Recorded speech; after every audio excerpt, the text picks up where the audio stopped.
చెప్పినా కేటీఆర్ చెప్పినా ఏ టీఆర్ఎస్ కార్యకర్తను ఎవరిని వేలాది మంది టీఆర్ఎస్ కార్యకర్తలు ఉన్నారు కొడంగల్, వాళ్ళందరిని అరెస్ట్ చేస్తున్నారా?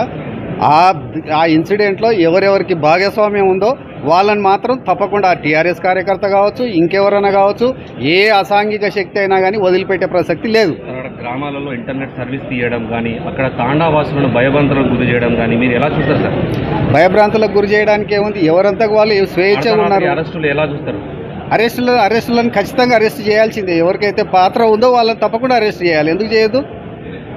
ఇప్పుడు అభివృద్ధి చేస్తుంటే అభివృద్ధి చేసి నిరోధకులను తప్పకుండా చట్టపరంగా నీకేదన్నా ఉంటే, నీకేదన్నా ఇబ్బంది ఉంటే బాజాప్తా కలెక్టర్ గారు ఎప్పుడైనా ఆఫీస్కి రావచ్చు, కలెక్టర్ గారికి చెప్పొచ్చు, ప్రభుత్వానికి చెప్పొచ్చు, ఎవరికైనా చెప్పవచ్చు.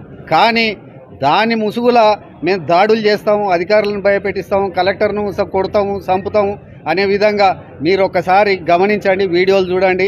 ఎంతెంత లావు రాళ్ళు తీసుకొని కార్ల మీద వేసినరో మీకు చూస్తే తెలుస్తుంది. ఇట్లాంటి వాటిని కూడా హరీష్ రావు కేటీఆర్ ప్రోత్సహిస్తామంటే మరి హరీష్ రావు కేటీఆర్ కూడా మల్లన్న సాగర్లా వందలాది మంది రైతులను రాత్రంతా ఊర్లు తిప్పి కొట్టి ఇచ్చేసి ల్యాండ్ అక్విజిషన్ చేసిరు. ఇప్పుడు అట్లా ఏమైనా జరుగుతుందా? ప్రజాస్వామ్యయుతంగా ప్రజలతోని సంప్రదించి ల్యాండ్ అక్విజిషన్ చేయాలని చెప్పి కలెక్టర్ గారు, అడిషనల్ కలెక్టర్ అందరు అధికారులు అందరూ వచ్చి అక్కడ కూర్చొని మాట్లాడి నచ్చజెప్పి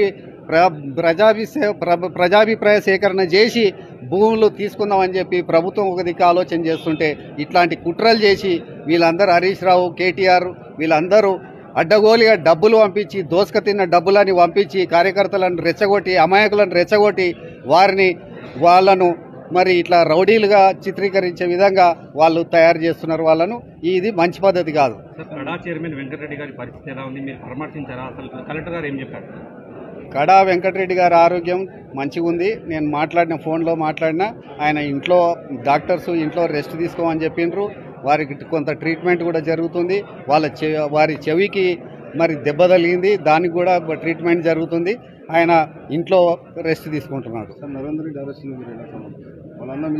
నరేందర్ రెడ్డి ఇంకో రెడ్డి ఎవరు అనేది కాదు. దాంట్లో భాగస్వామ్యం ఎవరికి ఉన్నా చట్ట పరిధిలో వాళ్ళకి అది తప్పదు. చట్టం తన పని తాను చేసుకుపోతుంది. Thank you sir.